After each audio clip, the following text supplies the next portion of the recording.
Salut à tous, aujourd'hui on est parti pour le 1064e épisode de l'After Zap Image. On va débuter avec une date importante dans l'histoire du football français, une date assez récente, c'était il y a exactement 3 ans. Jour pour jour, nous sommes le 15 juillet 2018, on est à Moscou et l'équipe de France remporte pour la deuxième fois dans son histoire la Coupe du Monde 20 ans après 1998. Victoire en 2018 pour les Bleus en finale face à la Croatie sur le score de 4-2. On enchaîne les amis du côté du Paris Saint-Germain avec une nouvelle recrue côté parisien annoncée officiellement hier en fin d'après-midi, mais bon, on le savait déjà depuis quelques semaines. Le meilleur joueur de l'Euro, le portier de la Squadra Azzurra, Gigio Donnarumma, s'est engagé officiellement avec le Paris Saint-Germain hier, contrat jusqu'en 2026 avec le club de la capitale, et on rappelle que le joueur arrive librement, il était en fin de contrat à Milan, donc voilà, Paris n'a pas déboursé le moindre centime, on va dire, pour s'attacher les services du jeune et talentueux gardien de la sélection italienne. D'ailleurs, pour ceux qui veulent une petite vidéo spéciale consacrée sur cette arrivée de Gigio Donnarumma, je vous la mets dans la barre de description. On enchaîne les amis avec une déclaration de Hristo Stoichkov, légende du football bulgare, qui nous parle de Donnarumma, notamment du côté de la sélection italienne. Il nous dit: il a fait une saison extraordinaire, pas seulement pour les tirs au but et les séances qu'il a remportées face à l'Espagne et l'Angleterre. Après tant d'années avec Gigi Buffon, vous avez trouvé un autre grand Gigi qui vous fera vous sentir calme pendant longtemps. Il est vrai que du côté de la Squadra Azzurra, il n'y a pas trop de problèmes de gardien quand même. Tu as eu pendant de nombreuses années Gigi Buffon, et puis là tu as un jeune gardien de 22 ans qui est déjà très talentueux, qui malgré son jeune âge est déjà assez expérimenté. C'est quand même un avenir assez radieux du côté de la sélection italienne. Ensuite, on enchaîne du côté de Paris, donc avec le duo l'année prochaine, Keylor Navas, Gigio Donnarumma. Donc là, du côté du Paris Saint-Germain, on peut le dire aussi, normalement, il n'y aura pas de problème de gardien, parce qu'il y a vraiment deux gardiens très talentueux, de grande classe. Évidemment, il y en a un qui est plus expérimenté que l'autre. On sait que par exemple, Donnarumma n'a jamais joué en Ligue des Champions, mais par exemple, ce qu'il a fait sur cet Euro, ça fait 5 ans qu'il est déjà du côté de Milan en Serie A, plus de 200 matchs joués.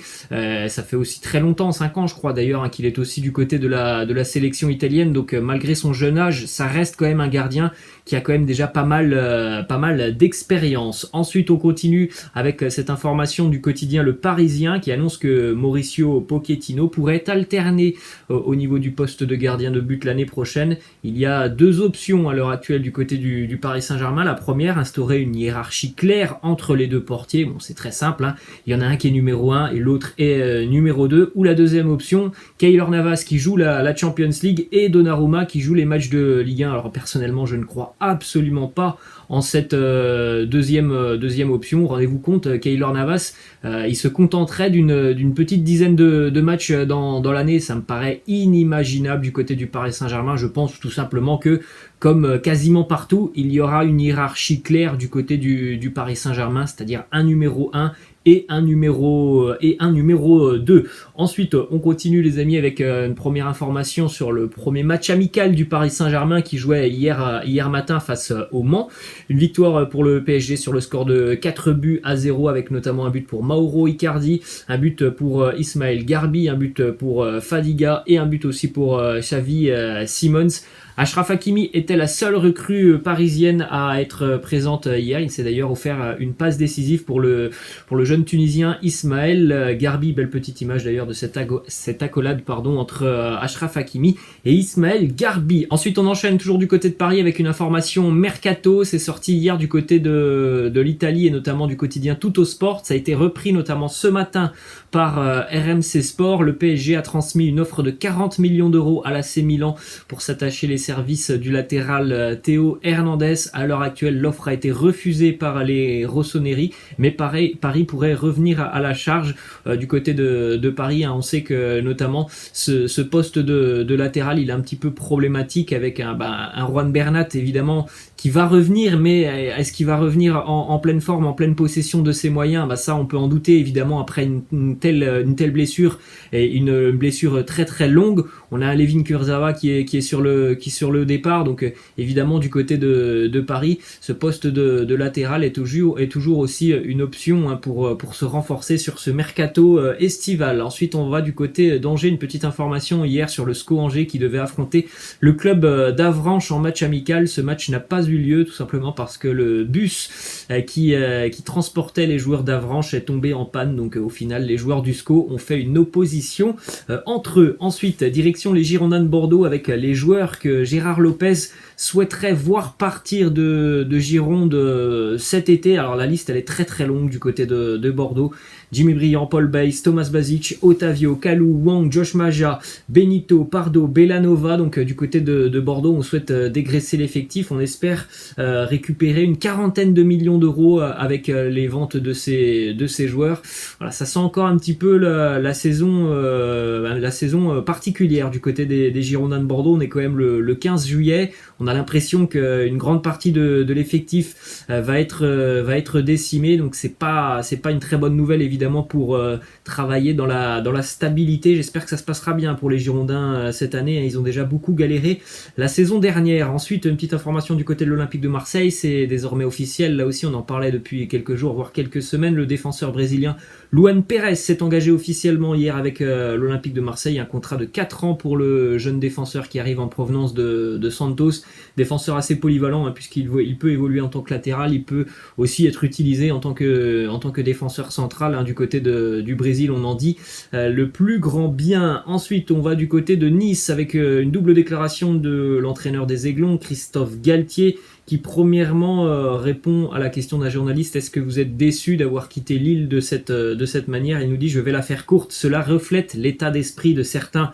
Il a peut-être pensé qu'il était champion de France ou que c'était grâce à lui. Donc, il y a des déclarations visées pour Olivier Létang, qui franchement a mis des bâtons dans les roues du côté de Lille pour retarder au plus tard le départ de Christophe Galtier du côté de Nice. Ensuite, une déclaration de Christophe Galtier sur cette nouvelle aventure avec les Aiglons. Il nous dit: si je dis aux gens qu'on va faire une saison de transition, personne ne viendra au stade, mais on ne vend pas du rêve en disant qu'on va titiller Lyon, Paris, Marseille et Lille. Je m'interdis de parler de saison de transition. Ensuite, justement, une petite information du côté des Aiglons avec une arrivée officielle hier. Le jeune milieu de terrain néerlandais Calvin Stengs s'est engagé avec l'OGC Nice. Transfert à la hauteur de 12 millions d'euros, un contrat de 5 ans pour un jeune milieu de terrain qui a déjà 3 ans d'expérience au plus haut niveau avec l'AZ Alkmaar. C'est un jeune milieu de terrain gaucher qui a vraiment une belle vision du jeu, puisqu'il est très très à l'aise au milieu de terrain. Il a une belle frappe de balle, une belle conduite de balle. Il a marqué déjà une 15aine de buts sur ses 3 dernières saisons avec l'AZ Alkmaar. Ensuite, on va du côté de l'Olympique lyonnais. Moussa Dembélé pourrait finalement rester du côté de l'OL alors qu'il était revenu en prêt de l'Atlético Madrid avec la ferme intention de quitter l'Olympique lyonnais. Il y a eu des discussions avec le président Jean-Michel Aulas, il y a eu des discussions aussi avec le nouvel entraîneur Peter Bosz. Et visiblement, Moussa Dembélé pourrait donc continuer l'aventure avec l'OL. Ensuite, on va du côté de Reims avec un nouveau prêt pour le jeune Andrew Gravillon, prêté de nouveau par l'Inter Milan. L'année dernière, il avait été prêté du côté de Lorient. Cette fois-ci, il sera du côté de Reims. Ensuite, on va en Espagne maintenant avec la une du quotidien Sport qui titre Messi 2026, puisqu'hier, un accord est visiblement tombé, un accord de principe est tombé entre le FC Barcelone et Léo Messi pour une prolongation de contrat du numéro 10 argentin. L'annonce officielle devrait intervenir avant la fin du mois de juillet. Lionel Messi aurait accepté de baisser son salaire de 50% du côté du Barça, et donc un contrat de 5 ans pour Léo Messi. Ensuite, une autre information du côté du FC Barcelone qui va donc réaliser visiblement des économies avec le salaire de Léo Messi, mais aussi des économies avec le probable départ d'Antoine Griezmann, puisque tout s'est accéléré hier sur ce dossier Antoine Griezmann qui pourrait donc retourner du côté de l'Atlético Madrid. Le Barça, lui, engagerait Saúl Ñíguez. En tout cas, pour le moment, le clan Griezmann a réagi hier à cette rumeur d'un retour du côté de l'Atlético en disant: si le Barça veut vraiment se séparer d'Antoine, ils nous le feront savoir. Pour le moment, nous n'avons aucune réflexion à avoir là-dessus, étant donné que le club ne nous a encore rien dit. Ensuite, on poursuit toujours du du côté de la Liga avec un nouvel attaquant qui arrive en Andalousie du côté de Grenade. L'attaquant colombien Carlos Bacca était libre de tout contrat depuis une petite semaine. Il s'est engagé hier donc avec le club de Grenade à 34 ans. Carlos Bacca a marqué 9 buts l'année dernière avec Villarreal et 2 passes décisives. Ensuite, on poursuit du côté du Real Madrid avec ses écoutes téléphoniques qui sont sorties depuis 2-3 jours maintenant. Écoutes téléphoniques du journal El Confidencial.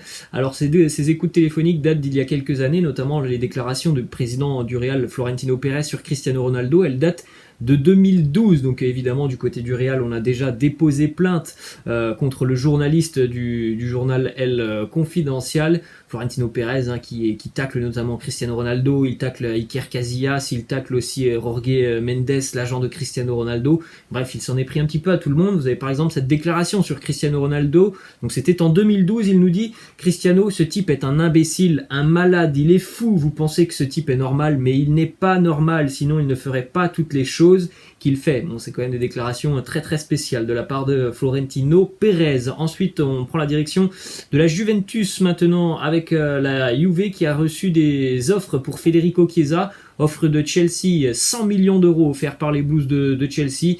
Et le Bayern aussi s'est montré très intéressé par Federico Chiesa. La Juventus a coupé court à toute discussion. Federico Chiesa n'est absolument pas en vente. Ensuite, on poursuit du côté de l'Inter Milan avec cette image du nouveau maillot des interistes porté par Nicolo Barella. Direction l'AC Milan cette fois-ci. Une déclaration de Paolo Maldini qui hier a confirmé l'arrivée d'Olivier Giroud du côté de Milan. Il nous dit: Giroud devrait arriver aujourd'hui, donc ce jeudi. C'est un joueur très fiable. Ensuite, direction Parme en Série B. Hier, c'était la reprise pour les Parmesans et on a donc eu le droit au retour de Gigi Buffon du côté de Parme. Il va donc débuter sa pré-saison avec son club formateur, avec donc la ferme intention de permettre au club de Parme de remonter en Serie A à l'issue de la saison. Ensuite, on enchaîne du côté du Napoli avec cette information qui concerne le défenseur central sénégalais Kalidou Koulibaly. Il est suivi notamment par Everton en Angleterre. On sait que les Toffees sont à la recherche d'un défenseur central. Ils sont intéressés notamment par Clément Lenglet, Kalidou Koulibaly.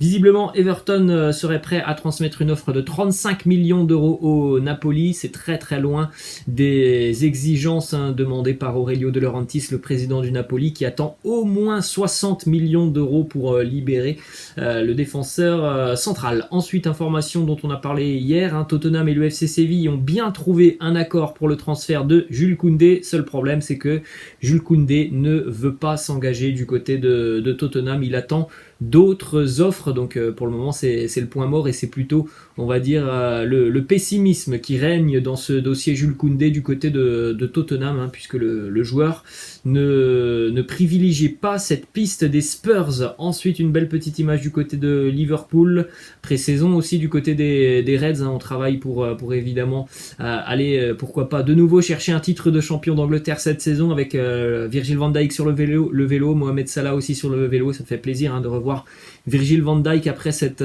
saison galère pour le géant de la défense des Reds. Ensuite, on enchaîne les amis avec cette belle image du côté de la Bombonera, le stade de Boca Juniors. C'était il y a 48 heures en Copa Libertadores. Boca recevait les Brésiliens de l'Atlético Mineiro, donc un match entre une équipe argentine et un match entre une équipe brésilienne. Et dans les tribunes, on avait cette banderole pour remercier Léo Messi. Messi, el más grande jugador del mundo. Messi, le plus grand joueur du monde.